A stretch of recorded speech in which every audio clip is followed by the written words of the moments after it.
വർഷം 1999. ഭീകരവാദികളുടെ പ്രച്ഛന്ന വേഷത്തിൽ പാക് സൈന്യം കാർഗിലിലെ തന്ത്രപ്രധാനമായ മേഖലകളിൽ നുഴഞ്ഞു കയറുന്നു. അന്നത്തെ സൈനിക മേധാവി പർവേസ് മുഷറഫിൻ്റെ ഉത്തരവനുസരിച്ചായിരുന്നു പാക് സൈന്യത്തിൻ്റെ നീക്കം. കൊടും തണുപ്പിൽ ഇന്ത്യ സൈനികരെ പിൻവലിച്ച തക്കത്തിനാണ് പാകിസ്ഥാൻ സൈന്യം കാർഗിലിൽ നുഴഞ്ഞു കയറിയത്. ഓപ്പറേഷൻ ബാദർ എന്ന പേരിലായിരുന്നു സൈന്യത്തിൻ്റെ നീക്കം. ഇന്ത്യ പാക് നിയന്ത്രണരേഖ മറികടന്ന് കിലോമീറ്ററുകൾ പാക് സൈന്യം കൈവശപ്പെടുത്തി. ആട്ടിടയന്മാരിൽ നിന്ന് പാക് സൈന്യത്തിൻ്റെ നീക്കം അറിഞ്ഞ ഇന്ത്യൻ സൈന്യം തിരിച്ചടിച്ചു. ഓപ്പറേഷൻ വിജയ് എന്ന സൈനിക നടപടി ചരിത്രത്തിൻ്റെ ഭാഗമാണ്.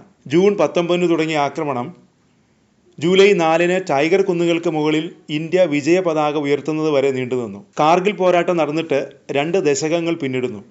ഈ ഐതിഹാസിക പോരാട്ടത്തെക്കുറിച്ച് പാക് സൈന്യത്തിന് വളരെ നന്നായി അറിയാം. പാകിസ്ഥാനും ഇന്ത്യയും തമ്മിലുള്ള പ്രധാന വ്യത്യാസം എന്താണ്? കളിയും കാര്യവുമായൊരു ഉത്തരം ഇതാണ്. ഇന്ത്യയിൽ പ്രധാനമന്ത്രിയുടെ ഉത്തരവനുസരിച്ച് സൈന്യം പ്രവർത്തിക്കുന്നു. പാകിസ്ഥാനിൽ സൈന്യത്തിൻ്റെ ഉത്തരവനുസരിച്ച് പ്രധാനമന്ത്രി പ്രവർത്തിക്കുന്നു. വലിയ വ്യത്യാസമാണിത്. കാർഗിൽ യുദ്ധകാലത്ത് അടൽ ബിഹാരി വാജ്പേയി ആയിരുന്നു ഇന്ത്യയുടെ പ്രധാനമന്ത്രി. പാകിസ്ഥാൻ പ്രധാനമന്ത്രി ഇപ്പോഴത്തെ പ്രധാനമന്ത്രി ഷഹബാസ് ഷെരീഫിൻ്റെ സഹോദരൻ നവാസ് ഷെരീഫും. വാജ്പേയിയും നവാസ് ഷെരീഫും നയതന്ത്രതല ചർച്ചകളുമായി മുന്നോട്ട് പോകുമ്പോൾ കാർഗിലിൽ നുഴഞ്ഞുകയറ്റത്തിനായി പാകിസ്ഥാൻ സൈന്യം പർവേസ് മുഷറഫിൻ്റെ നേതൃത്വത്തിൽ തന്ത്രമൊരുക്കുകയാണ്. പിന്നീട് സൈനിക അട്ടിമറിയിലൂടെ അതേ പർവേസ് മുഷറഫ് പാകിസ്ഥാൻ്റെ ഭരണം പിടിച്ചെടുക്കുകയും ചെയ്തു. ചരിത്രം ആവർത്തിക്കുകയാണോ? പാകിസ്ഥാൻ സൈന്യം പെഹൽഗാം ആക്രമണം പ്ലാൻ ചെയ്ത് നടപ്പിലാക്കുന്നു ചിന്തിക്കുക. അതിൻ്റെ പേരിൽ ഇന്ത്യയുമായി യുദ്ധത്തിനിറങ്ങുന്നു.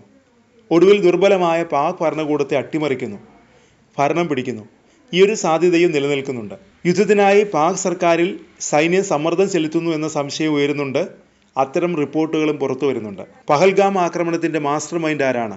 സൈന്യത്തിൻ്റെ തലവൻ ജനറൽ അസീം മുനീർ ആണെന്നാണ് റിപ്പോർട്ടുകൾ. ആക്രമണത്തിന് കുറച്ച് ദിവസം മുമ്പ് ജനറൽ മുനീർ നടത്തിയൊരു പ്രസംഗത്തിൽ അദ്ദേഹം കശ്മീരിനെ പാകിസ്ഥാൻ്റെ ജീവനാഡിയെന്നാണ് വിശേഷിപ്പിച്ചത്. അദ്ദേഹത്തിൻ്റെ വാക്കുകൾ ഒരു മുന്നറിയിപ്പായിരുന്നോ? ഇന്ത്യയോടുള്ള ഒരു വെല്ലുവിളിയായിരുന്നോ? പിന്നീട് ലോകത്തെ ഞെട്ടിച്ചുകൊണ്ട് പഹൽഗാം ആക്രമണം അരങ്ങേറി. ജനറൽ മുനീറിൻ്റെ ഉദ്ദേശം എന്താണ്? അദ്ദേഹം ആഗ്രഹിക്കുന്നത് പൂർണ്ണമായ യുദ്ധമാണോ? യുദ്ധത്തിൻ്റെ മറവിൽ സൈനിക അട്ടിമറിക്ക് കളമൊരുങ്ങുകയാണോ? എന്തായാലും പാകിസ്ഥാൻ സൈന്യം യുദ്ധം ആഗ്രഹിക്കുന്നു എന്നത് വ്യക്തമാണ്. സൈന്യത്തിൻ്റെ സമ്മർദ്ദത്തിന് മുന്നിൽ പാക് സർക്കാരിന് പിടിച്ചു നിൽക്കാൻ കഴിയുമോ? കാത്തിരുന്ന് കാണേണ്ടതാണത്.